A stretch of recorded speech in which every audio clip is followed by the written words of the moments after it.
Ang sambung ay may matagal ng kasaysayan bilang isang tradisyonal na halamang gamot. Ang 10 gramo ng pinatuyong dahon ng sambung na ibinababad sa 1 litrong mainit na tubig at iniinom ng 3 beses kada araw ay ginagamit bilang isang likas na diuretiko.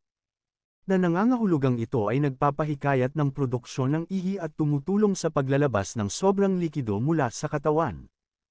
Ang katangiang ito ay kapaki-pakinabang para sa mga kondisyon tulad ng edema, mataas na presyon ng dugo, impeksyon sa daanan ng ihi, at nakakatulong rin ito na magtanggal ng mga bato sa bato.